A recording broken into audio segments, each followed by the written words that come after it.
Gloria a Dios. Bendito sea el Señor. Una vez más aquí con ustedes, para llevarles otra vez, por la gloria del Señor, para la gloria de Dios, un nuevo estudio de este libro que hemos comenzado a estudiar, que es el libro de Eclesiastés. Espero que el video de ayer, donde hemos hecho una pequeña introducción del libro, pues haya sido bastante clara y que ustedes pues hayan aprendido de este libro de Eclesiastés los experimentos que Salomón pues ha hecho para conocer, buscando él, el sentido de la vida. En esta noche vamos a continuar con el mismo tema de la búsqueda de Salomón con sus experimentos que él hizo en el libro de Eclesiastés, que ayer les explicaba. Era su visión, la visión de un hombre a la búsqueda del sentido de la vida. Y esta noche pues vamos a continuar a estudiar este libro y vamos a aprender cuál es la visión humana del hombre más sabio que haya existido. Entonces, rápidamente voy a comenzar porque vamos a leer el segundo capítulo y vamos a estar hablando esta noche de los dos primeros experimentos que el rey Salomón hizo, y es a través de la ciencia y a través de la filosofía y la sabiduría. Así es que rápidamente hacemos una pequeña oración inicial para que el Señor pues tome el control de este estudio, para que todo lo que aquí se diga pues sea lo que Él pueda poner en mis labios. Así es que, Padre eterno, Dios de gloria, Señor amado, te alabo y te bendigo porque solo tú, Señor, eres digno de gloria. Padre, en el nombre de Jesús te doy gracias por este día que tú me has regalado. Gracias, Señor, por las cosas que he podido vivir en este día. Gracias, Padre, por tu misericordia, por tu fidelidad sobre mí y sobre mis seres queridos. Señor, te pido en esta hora que tú tomes dominio y control de este tiempo que me propongo, Señor, pasar con mis amados, Señor, que me están mirando en este momento. Padre, bendíceles donde quiera que ellos se encuentren. Abrázales, Señor, con tu presencia. Abre, Señor, sus ojos y oídos espirituales para que estén, Señor, preparados para recibir tu palabra, Señor amado. Tu palabra dice que esto es vida eterna, Señor, que te conozcan a ti, el único Dios verdadero, y a tu Hijo a quien tú has enviado. Padre, ayúdame, Señor, a poder, Señor mío, dar tu palabra así como de ti la he recibido. Que sea yo solamente un canal de bendición para ellos, un vaso, Señor, de honra para ti.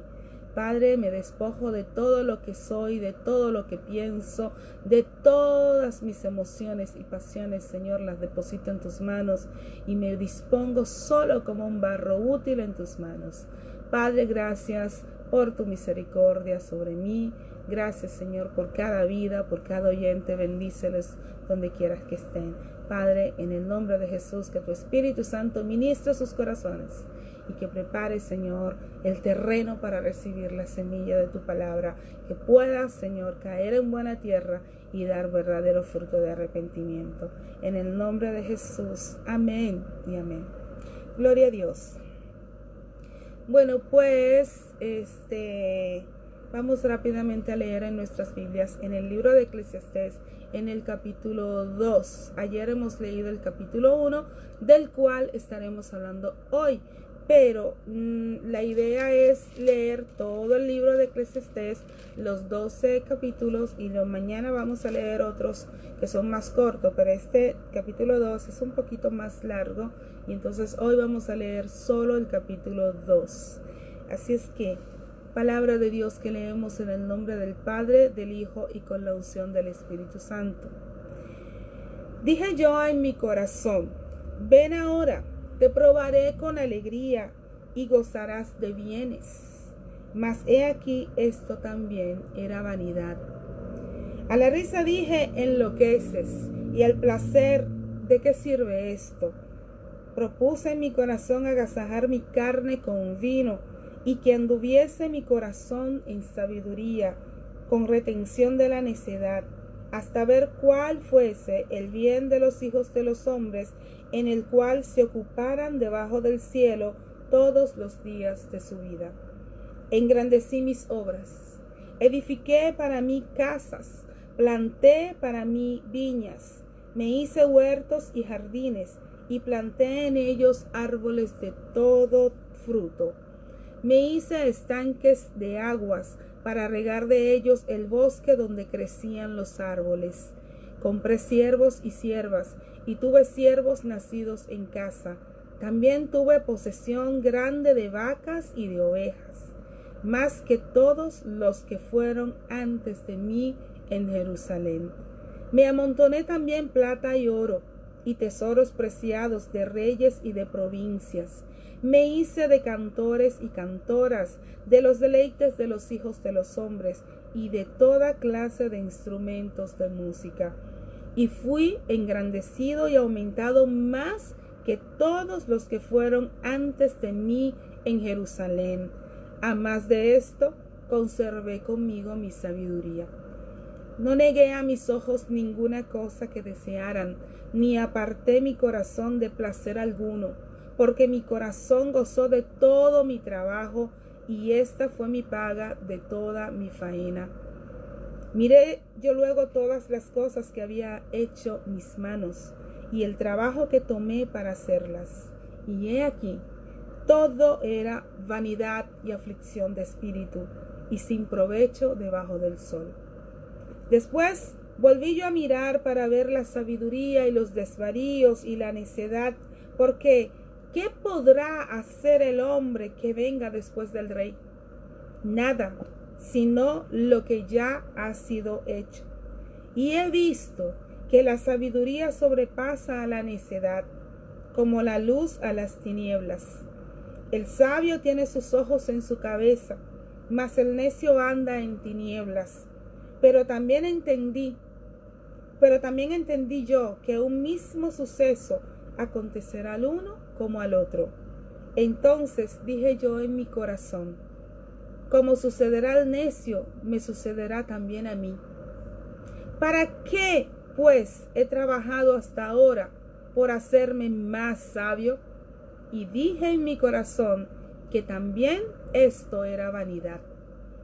Porque ni del sabio ni del necio habrá memoria para siempre, pues en los días venideros ya todo será olvidado, y también morirá el sabio como morirá el necio.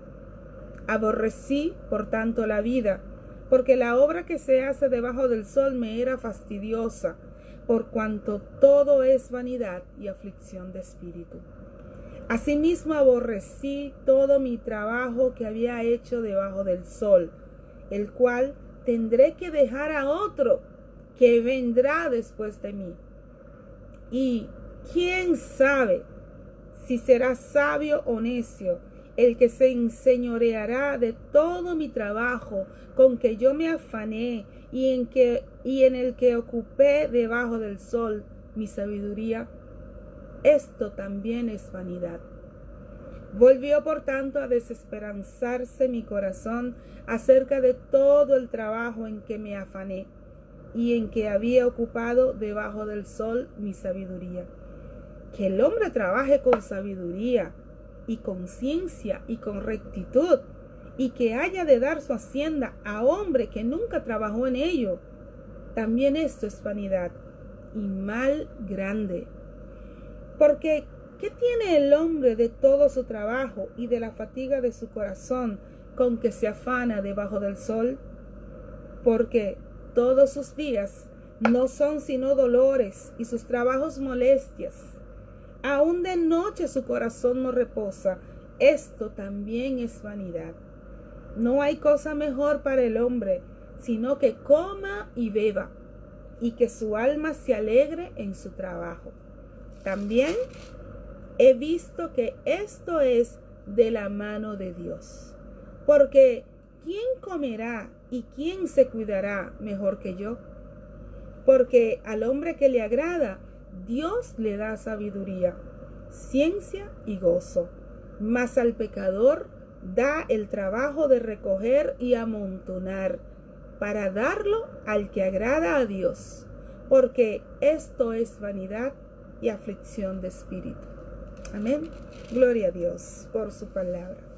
Bueno, amados, este es el capítulo 2 del libro de Eclesiastés que hemos comenzado a estudiar ayer. Ayer pues les hice una pequeña introducción de lo que es el libro de Eclesiastés y de qué se trata, de qué escribe, quién lo escribe y quién es el escritor, la biografía del escritor, y vamos a seguir aprendiendo más sobre la vida de Salomón en la medida en que nos vamos adentrando en el estudio de todos los experimentos que Salomón hizo para llegar a la conclusión del capítulo 1, versículo 2, del que ya hemos hablado ayer, que nos dice que vanidad de vanidades, dijo el predicador, vanidad de vanidades, todo es vanidad. Ayer les decía que Salomón ya desde el capítulo 1, en el versículo 2, pues ya hacía una conclusión de todo lo que él había pues estudiado, lo que él había experimentado. Y en el día de hoy vamos a ver el capítulo 1 que hemos leído ayer. Vamos a ir viendo algunos versículos para conocer el primer experimento que Salomón hizo, donde él fue a buscar el sentido de la vida, en lo que él ocupó su tiempo buscando darle sentido a su vida. Y entonces lo primero que vemos es en el libro, en el capítulo 1, en el versículo 4, vemos cómo él se volca hacia la ciencia para buscar el sentido de su vida. En el versículo 1, en el capítulo 1, en el versículo 3, pues Salomón se hace una pregunta, y es importante que sepamos que esta pregunta está hecha por un hombre. Aquí Dios no ha dado su punto de vista. Aquí no está la perspectiva de Dios. Y la pregunta dice: ¿qué provecho tiene el hombre de todo su trabajo con que se afana debajo del sol? Esta pregunta, como ya les decía, el libro de Eclesiastés está escrito desde la perspectiva humana, no de la perspectiva divina. Entonces, aquí en el versículo siguiente dice: generación va y generación viene, mas la tierra siempre permanece. Amén. Entonces, aquí es donde comienza el experimento de Salomón con la ciencia. Y realmente yo no pienso darles profundas explicaciones científicas de lo que aquí se habla, sino que quiero que ustedes vean cómo Salomón pues observaba la naturaleza y cuál es la conclusión que él trajo de todo lo que él estudió, de todo lo que él observó. Aquí en este versículo 4, lo primero que él ve es que la tierra es la misma, que la tierra tiene una estabilidad que el hombre no tiene. Amén. Entonces, en el versículo 5 dice: sale el sol. Yo leeré el versículo 5, 6 y 7, ¿ok? Dice: sale el sol y se pone el sol, y se apresura a volver al lugar de donde se levanta. El viento tira hacia el sur y rodea al norte. Va girando de continuo, y a sus giros vuelve el viento de nuevo. Los ríos todos van al mar, y el mar no se llena. Al lugar de donde los ríos vinieren, allí vuelven para correr de nuevo. Amén. Entonces, vemos aquí que realmente Salomón encontró que la vida era monótona, que la vida, nuestra naturaleza está sujeta a leyes que se repiten continuamente. Y él encontró que la vida era muy monótona y que había una cierta similitud, una falta de variedad en lo que él observaba, y que en el libro, este libro de Eclesiastés, nos revela que Salomón, su intención era que él trataba de huir de esa monotonía. Realmente él encontró que la vida, la naturaleza estaba sujeta a leyes que no proporcionaban nada nuevo, sino que todo era igual. Los ríos van al mar y de ahí vuelven otra vez y vuelven a donde nacen, y el sol sale por aquí, se pone por allá, y el viento sopla y gira y va al norte y vuelve al sur.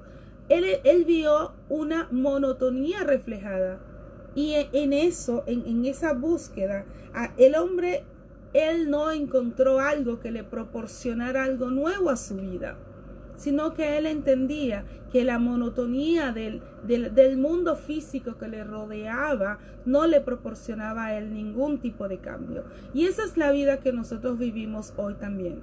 El hombre moderno, el hombre hoy continuamente está buscando novedad, buscando actualidad, buscando lo nuevo, buscando cosas nuevas, buscando que las cosas se mantengan en movimiento. Pero ese es el hombre que no tiene a Dios, el hombre que no se sacia, el hombre que no encuentra en el mundo que le rodea novedad, movimiento, sino que ve todo como tan estático, todo tan monótono, como que todo se le hace inmediatamente monótono, y quiere cosas nuevas, y quiere cosas nuevas, y quiere cosas nuevas, y no se sacia y no se cansa.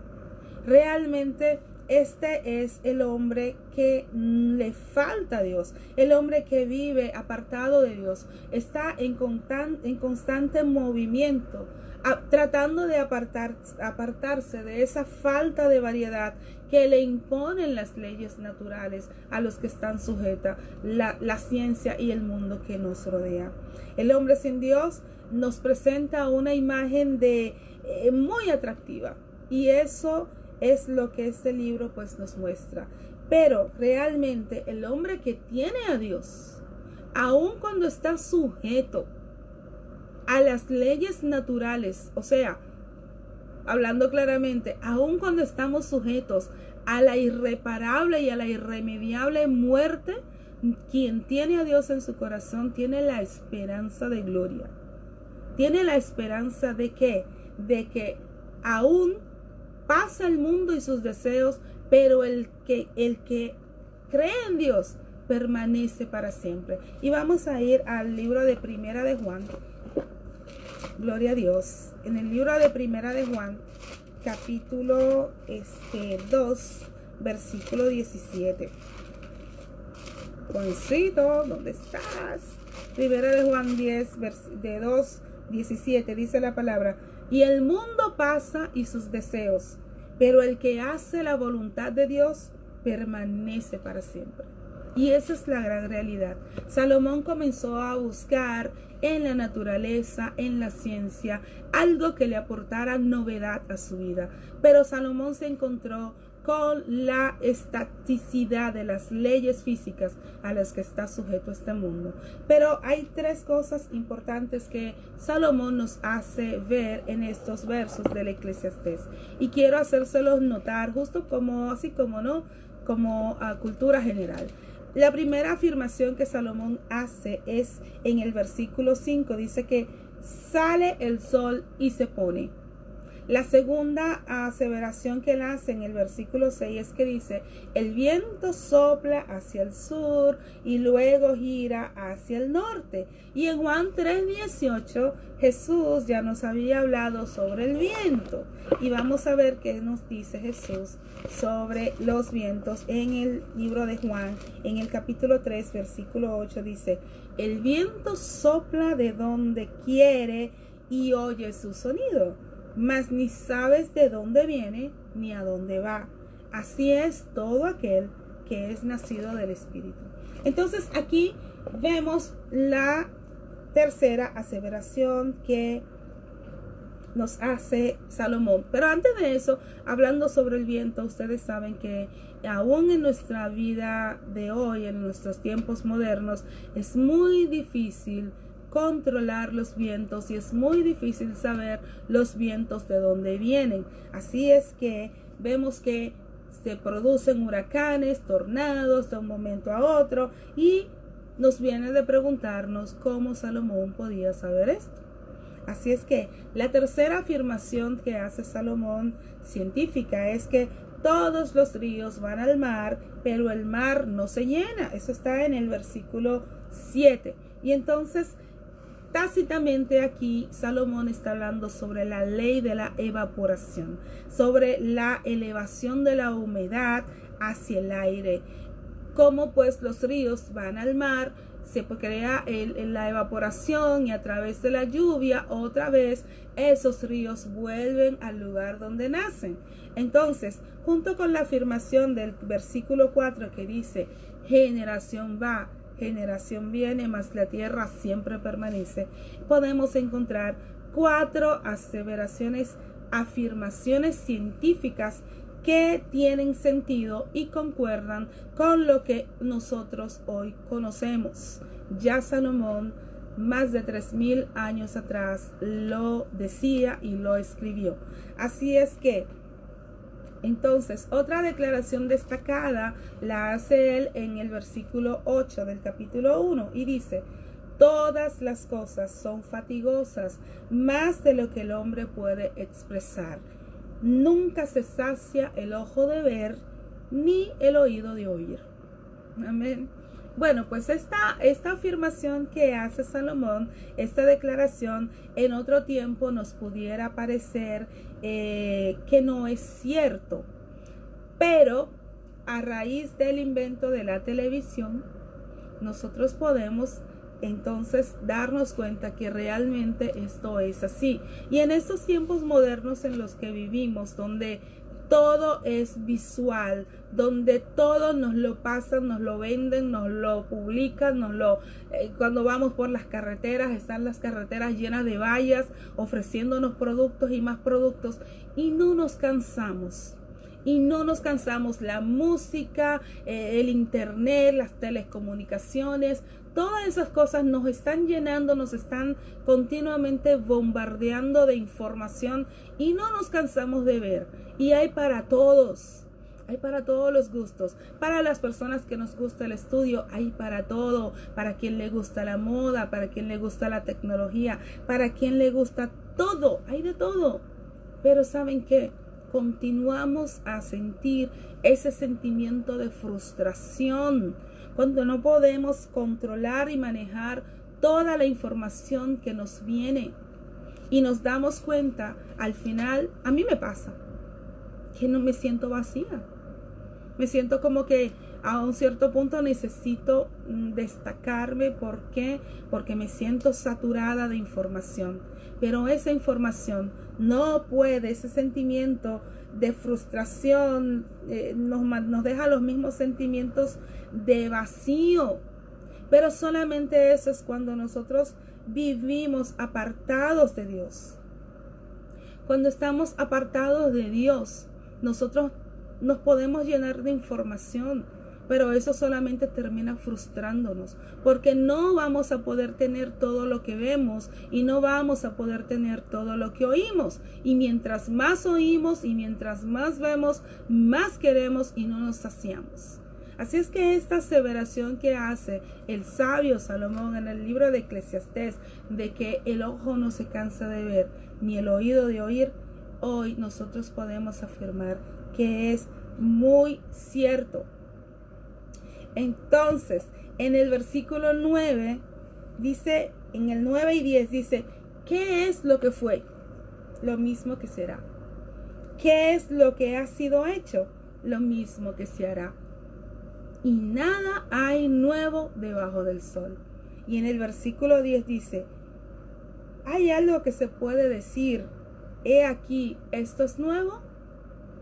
Ya fue en los siglos que nos han precedido. Así es que esa es la gran realidad. Aquí dice la palabra de Dios, dice Salomón, que no hay nada nuevo. Y al final eso nos deja un sentimiento de frustración. Porque aparte de todo lo que hacemos para poder llenarnos de información, que miramos, que compramos, que inventamos, cuántos artilugios modernos el hombre no ha creado, y siempre tenemos ese sentido de vacío. Pasamos toda la vida trabajando, nos afanamos, gastamos nuestras energías, nuestras fuerzas, trabajando sin parar. Pero al final no tenemos ni la mitad de lo que desearíamos tener.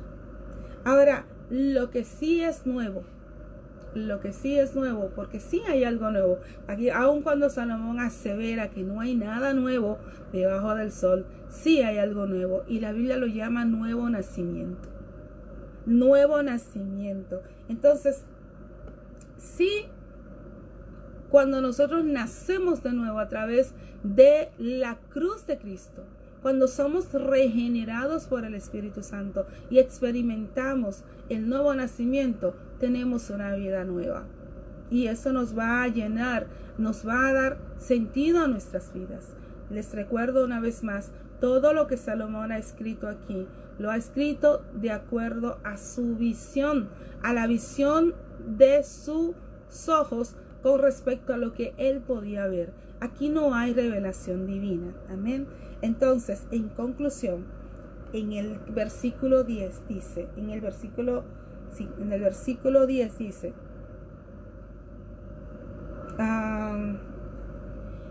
no hay memoria de lo que precedió, ni tampoco de lo que sucederá habrá memoria en los que serán después. En conclusión, Salomón aquí llega a la conclusión que el hombre trata de todas las maneras posibles de permanecer ante los ojos y el reconocimiento de quienes le rodean. Y ellos tratan de actuar de manera que se perpetúe lo más posible en el recuerdo de sus semejantes lo que ellos fueron, para que ellos puedan continuar en su recuerdo en un lugar destacado. Pero la verdad es que en esta sociedad, después de un corto tiempo, las personas que se van pasan aún hasta el olvido. Y esa es la gran realidad que Salomón pudo observar mirando todos los ciclos de la naturaleza, mirando la naturaleza misma, las leyes que regulan la naturaleza. Y eso es así, amados. No hay manera de cambiar eso. Hoy yo estoy aquí, mañana vendrán otros que tomarán mi lugar y yo pasaré al olvido. Y aun cuando sí es verdad que hay muchos hombres y mujeres que han pasado a la historia por los grandes aportes que han hecho a la historia, cada día surgen nuevos descubrimientos, nuevas cosas, se crean nuevas cosas, y esos nombres al paso van cayendo más y más en el olvido.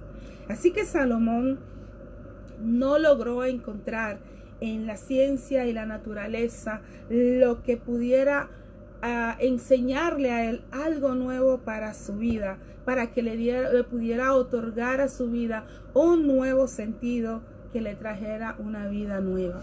Entonces, lamentablemente es por esto que entonces él busca la satisfacción en otra área, y esa área pues la vemos reflejada desde el versículo 12 hasta el versículo 18 del capítulo 1, y esta es a través de la filosofía y de la sabiduría.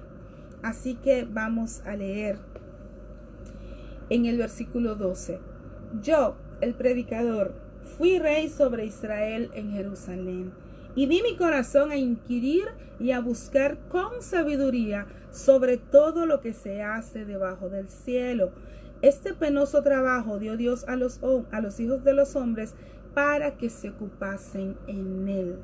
Entonces nosotros podemos ver que, como les decía ayer, Salomón fue el hombre más sabio, y no solo, sino que también él fue el hombre más rico que haya nunca existido. Salomón claramente no le faltaron los recursos para llevar a cabo todos sus experimentos y todas sus vivencias, sino que Salomón pues no escatimó en gastos y en recursos para él poder continuar a la búsqueda de la satisfacción, a la búsqueda del sentido de su vida. Y vemos que él, como rey de Jerusalén, más adelante él hace esa aseveración. Él dice, él pasó mucho tiempo estudiando la filosofía del mundo. Entonces, según la historia, Salomón vivió 1000 años antes de Cristo. Y de Cristo a nosotros han pasado 3000 años. Y la verdad es que el ser humano pues se ha evolucionado mucho en estos 3000 años, se han construido grandes edificaciones, hemos crecido en conocimiento en todas las áreas, nos hemos desarrollado tecnológicamente, hemos alcanzado tecnología que Salomón ni siquiera llegó a imaginar, y la verdad es que nuestro mundo ha sido cambiado y revolucionado. Pero la gran verdad es que aunque sí es verdad que muchas cosas han evolucionado y han cambiado, la verdad es que el hombre de hoy no sabe más de filosofía y de sabiduría de cuanto no sabía Salomón hace 3000 años. Entonces, todos los sistemas de filosofía lamentablemente son un callejón sin salida. Nos conducen a un callejón sin salida. Podemos hacer un experimento similar nosotros mismos estudiando estos temas y seguramente llegaremos a la misma conclusión de Salomón. El hombre no puede llegar a conocer a Dios a través de la filosofía y la sabiduría, porque esto solo puede ser posible a través de la revelación divina. Generalmente la filosofía lleva a las personas a tener un punto de vista pesimista de la vida. No puedes tomar a un ser humano normal, que es un pecador alejado de Dios, y proporcionarle una educación cualquiera que esa sea, y esperar que a través de esta educación él pueda resolver los problemas que le rodean, porque él no lo va a hacer, él no lo hará. La sabiduría nunca puede cambiar la naturaleza humana. Así es que, aparte de eso, no puede corregir la sabiduría la naturaleza humana caída. Solo el poder de Dios puede hacerlo. Amén.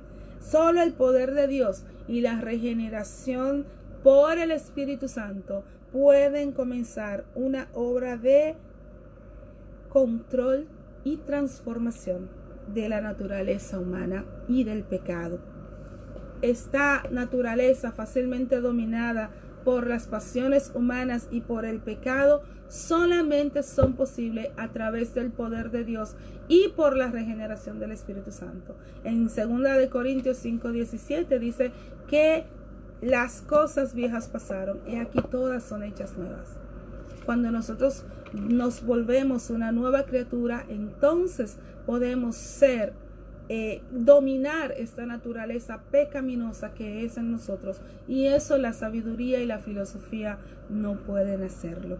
En el versículo 15 del capítulo 1 de Eclesiastés que estamos estudiando dice: lo torcido no se puede enderezar y lo incompleto no puede contarse. Y es, amado, el hombre no puede enderezar la naturaleza humana. No es posible para el hombre hacerlo. Dice un viejo dicho que árbol que crece torcido, nunca su tronco endereza. Entonces, nosotros no podemos nosotros podemos educarnos y hacer muchas cosas para mejorarnos. Pero como dijo Jesús en Juan 3:6, vamos a ver qué nos dice nuestro amado Señor en Juan 3:6, y dice: lo que es nacido de la carne, carne es. Entonces, nosotros podemos educarnos para mejorarnos, para domesticarnos, como se podría decir, ¿no? Pero la verdad es que lo que es nacido de la carne, carne es. Nuestra naturaleza es pecaminosa por naturaleza. Nosotros estamos continuamente dirigidos hacia el mal, dirigidos a pecar, dirigidos a dar rienda suelta a nuestras pasiones humanas. Y eso es algo natural en nosotros. Es por eso que nosotros necesitamos la regeneración del Espíritu Santo a través de la cruz de Cristo, para nosotros poder controlar y dominar esa naturaleza pecaminosa en nosotros. Entonces, la gente hoy está muy informada y se ha educado y se ha modernizado y se han creado muchísimos sistemas educativos que pretenden, pues, controlar esa naturaleza en nosotros. Pero la verdad es que ya el profeta había dicho que hoy era el tiempo en que a lo bueno llamarían malo y que a lo malo llamarían bueno. Pero nosotros, ¿cómo podemos llamar bueno al progreso que nosotros hoy estamos viendo, que nos ha llevado a la degradación cívica del mundo en el que nosotros vivimos? Un mundo completamente indisciplinado, con escuelas donde la disciplina ya no existe, con estudiantes que cada día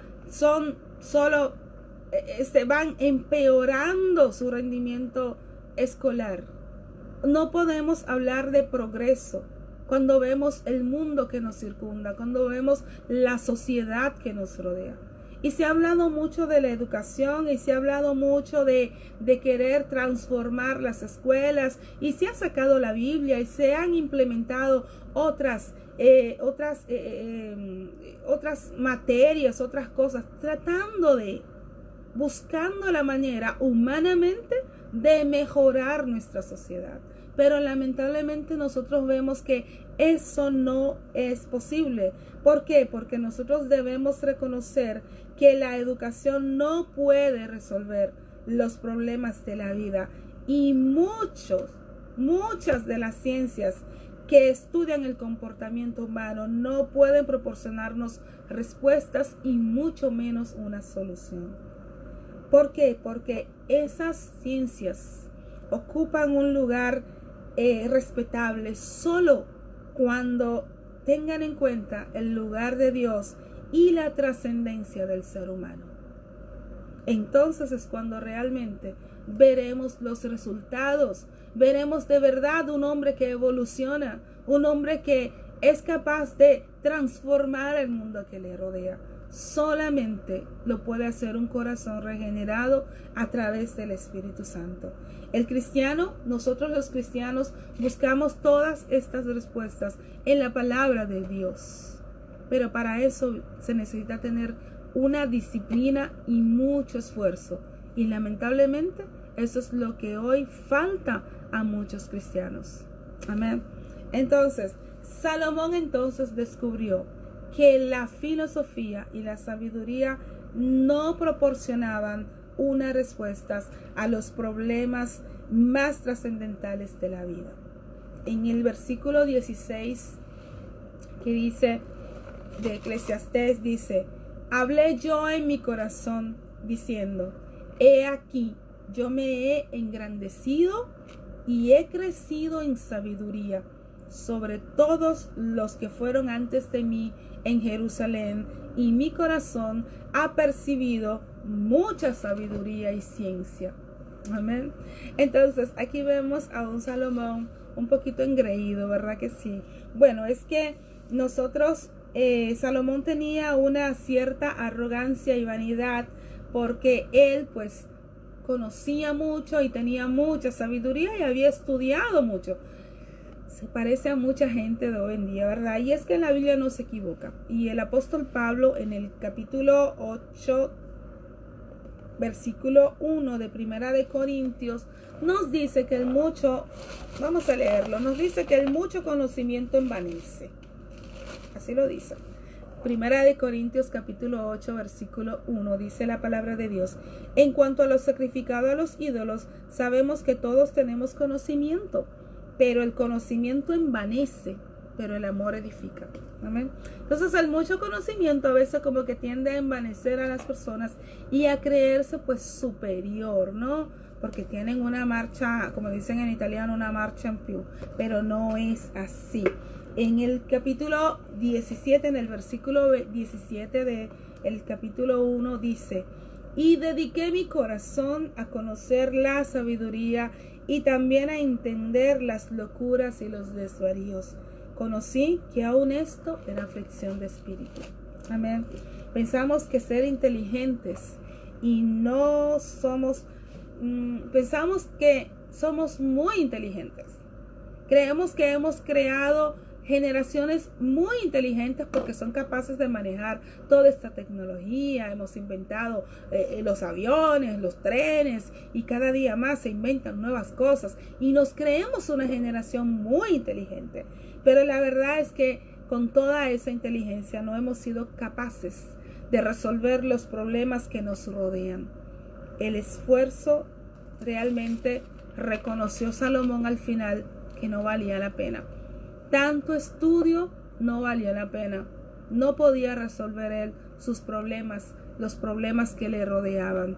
Se llenó de sabiduría, de conocimiento, pero ni la filosofía ni la sabiduría pudieron darle las respuestas que él buscaba. Y realmente la palabra de Dios nos dice, aquí en el versículo 18 de Eclesiastés, dice Salomón, termina Salomón diciendo, porque en la mucha sabiduría hay mucha molestia, y quien añade ciencia, añade dolor. Mientras más sabemos, más sufrimos. ¿Por qué? Porque nuestra frustración es mucho más grande, y eso no hace más que aumentar nuestros problemas. La Biblia nos advierte sobre la ciencia, y vamos a ir a Primera de Corintios. Vamos a leer primeramente en el capítulo 14, gloria a Dios, en el capítulo 14 de Primera de Corintios, en el versículo 33, dice la palabra de Dios: pues Dios no es Dios de confusión, sino de paz, como en todas las iglesias de los santos.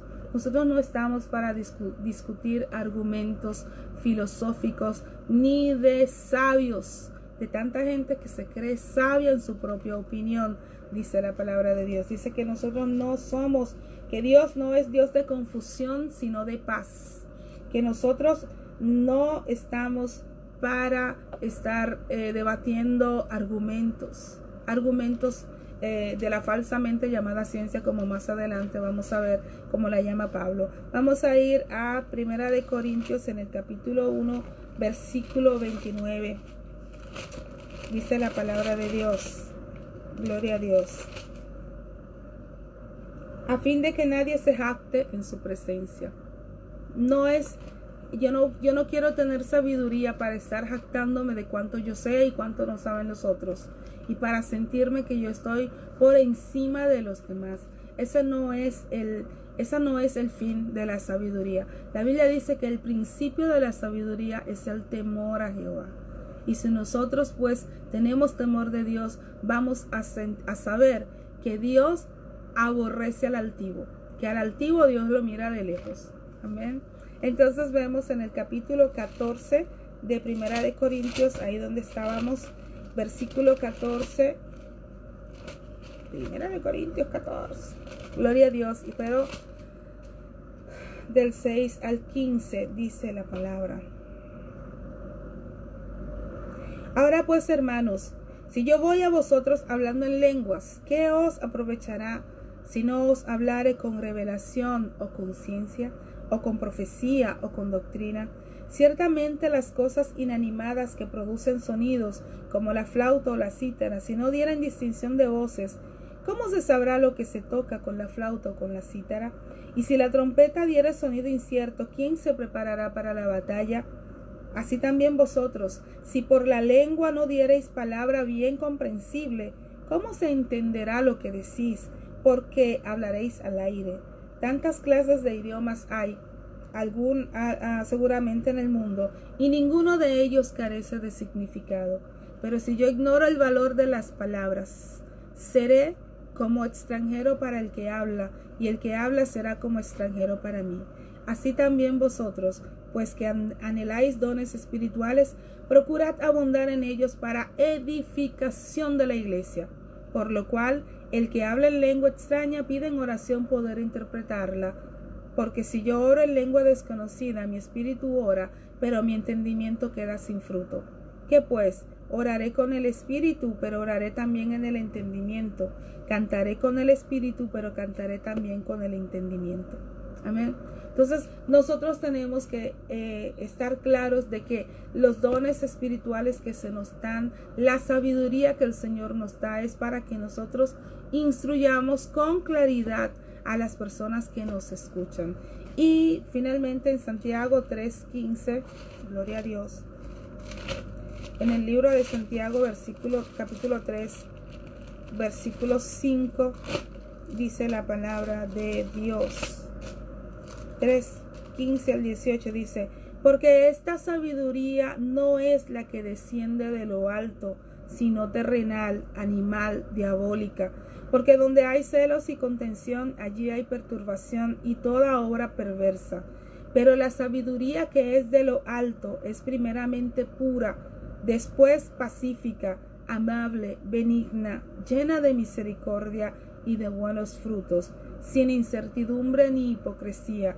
Y el fruto de justicia se siembra en paz para aquellos que hacen la paz. Eso es a lo que estamos llamados nosotros, y ese es el tipo de sabiduría que nosotros debemos de utilizar. Amén. Entonces, en Primera de Pedro 1:24 dice la palabra de Dios: porque toda carne es como hierba, y toda la gloria del hombre es como la flor de la hierba. La hierba se seca y la flor se cae, mas la palabra del Señor permanece para siempre. Todos los argumentos que la ciencia pueda ofrecernos, todos los argumentos que nos pueda ofrecer la filosofía pasan, pero el que permanece bajo la voluntad de Dios, ese permanece para siempre, como hemos leído antes. Y en Primera de Timoteo 6:20, Pablo hace Primera de Timoteo 6:20, Pablo hace una advertencia a su discípulo Timoteo y le dice: oh Timoteo, guarda lo que se te ha encomendado, evitando las profanas pláticas sobre cosas vanas y los argumentos de la falsamente llamada ciencia, la cual, veo el versículo 21, profesando algunos, se desviaron de la fe. Amén. Entonces, Pablo advierte a su discípulo Timoteo de estar atento a los argumentos de la falsamente llamada ciencia. Y muchas veces yo me he preguntado, ¿por qué Pablo dice falsamente llamada ciencia? Bueno, porque como ya sabemos, muchas de las cosas que se nos han enseñado como verdades, después se descubren que no es así. Muchas de las cosas que nosotros hoy tenemos como verdad absoluta, dentro de 100 años ya no serán así, como hoy nos pasa a nosotros, ¿verdad que sí? Entonces, la Biblia nos ha enseñado en el libro de Eclesiastés, hoy hemos leído, que realmente Salomón, a través de la ciencia, a través de la filosofía y a través de la sabiduría, no logró encontrar el sentido de la vida. Continuaron a dejarlo vacío y continuaron a dejarlo en su búsqueda. Y en el capítulo 2 que hemos leído hoy, pues hemos visto que él ha pasado a otra área donde él va a buscar el sentido de la vida. Pero eso lo vamos a ver mañana. Mañana vamos a ver a Salomón buscando el senso de la vida, el sentido de la vida en el placer y en los bienes, en el placer del tener. ¿Se acuerdan que ayer les decía que hay varias áreas donde Salomón ha estado buscando el sentido de la vida, que están en orden en el libro de Eclesiastés? Hoy hemos visto la ciencia, la filosofía y la sabiduría. Mañana vamos a ver el placer y el materialismo. Así es que mañana vamos a ver el vivir ahora. La gente que dice que no, hay que vivir porque la vida es corta y tenemos que acabar con todo lo que hay delante porque mañana yo me muero y todo el mundo se come lo mío, ¿verdad que sí? Entonces vamos a ver cuál fue la conclusión a la que llegó este hombre tan sabio, este hombre que dice la palabra que no ha existido otro con la sabiduría de Salomón. Entonces, gracias por escucharme, gracias por su atención. Vamos a hacer una oración final y demos gracias al Señor por su palabra. Amantísimo Dios y Padre Celestial, te doy gracias, Señor, porque una vez más tu misericordia ha sido versada sobre nosotros. Gracias, Padre, porque una vez más tu Espíritu Santo ha ministrado nuestras vidas. Gracias, Señor, por todas y cada una de las personas que me han escuchado y por todas aquellas que escucharán, Señor, la enseñanza de este video. Padre, te pido por sus vidas, te pido, Señor, que bendigas allí donde ellos estén, abrázales con tu presencia, bendícelos, Señor, con toda clase de bendición especial. Padre, si hay enfermos, sánales, Señor. Oh Padre Santo, en el nombre de Jesús, Señor, trae paz y consuelo a aquellas familias que han perdido seres queridos. Padre, te pido en el nombre de Jesús, fortifica sus espíritus para que ellos puedan ser, Señor, fortalecidos en ti, que eres nuestra torre fuerte, nuestro alto refugio, que tú eres la roca en la que debemos estar cimentados. Porque como dijo Pedro, Señor, ¿a quién iremos? ¿A quién iremos, Señor, si solo tú tienes palabras de vida eterna? Gracias, Señor, por tu fidelidad. Gracias, Señor, por tu amor incondicional con el que nos has amado. Gracias, Señor, por todo lo que eres, por todo lo que nos das y por todo lo que continuarás a hacer en nuestras vidas. En el nombre de Jesús. Amén y amén. Gloria a Dios. Muchísimas gracias, mis amados. Muchas gracias por su atención. Es una bendición para mí poder contar con personas que quieren escuchar de la palabra de Dios, que quieren aprender. Como siempre les digo, estoy aquí a su orden. Escríbanme en privado las personas que quieren, pues, que tienen, pues, siempre me sale esta palabra en italiano, richiesta, como que tienen peticiones de oración. Estaré orando por ustedes y será un placer para mí poder conocerles y poder entrar en contacto con ustedes. Aquí estoy, soy su amiga, soy su hermana, y para todas las cosas que a ustedes se les ofrezcan, pues en su vida espiritual, pues yo estoy aquí. A veces he recibido correos, he recibido mensajes de gente que está pasando realmente por situaciones muy fuertes de pérdidas de familiares, y sepan que el Señor pues está en control de todas las cosas, que el Señor continúa a bendecirles, que el Señor continúa a fortificarles. Y sabemos que estamos viviendo tiempos muy feos, tiempos malos, como dice la palabra de Dios, pero el mundo pasa y sus deseos, mas el que hace la voluntad de Dios permanece para siempre, dice la palabra. Así es que estemos confiados, porque aquel que no miente dijo que va a estar con nosotros hasta el fin. Así es que no tenemos que preocuparnos, porque Él tiene el control de todas las cosas. No cae una hoja del campo sin la voluntad de Dios. Sabemos, la pandemia no es obra de Dios, pero Dios la ha permitido porque sus propósitos han de cumplirse. Así es que no tengamos temor. La Biblia dice que Dios no nos ha dado espíritu de temor, sino de poder, de amor y de dominio propio. No tengan miedo, porque el Señor es en control de todas las cosas. Y recuerden que si vivimos, por Él vivimos. Y si morimos, por Él morimos. Así es que, sea que muramos o sea que vivamos, del Señor somos. Y eso pues tiene que traer consuelo a nuestros corazones. Dios les bendiga, amados. Hasta mañana. Vamos a seguir estudiando este libro de Eclesiastés y buscando a través de los experimentos de Salomón el verdadero sentido de la vida. Dios les bendiga, amados. Hasta mañana. Dios mediante.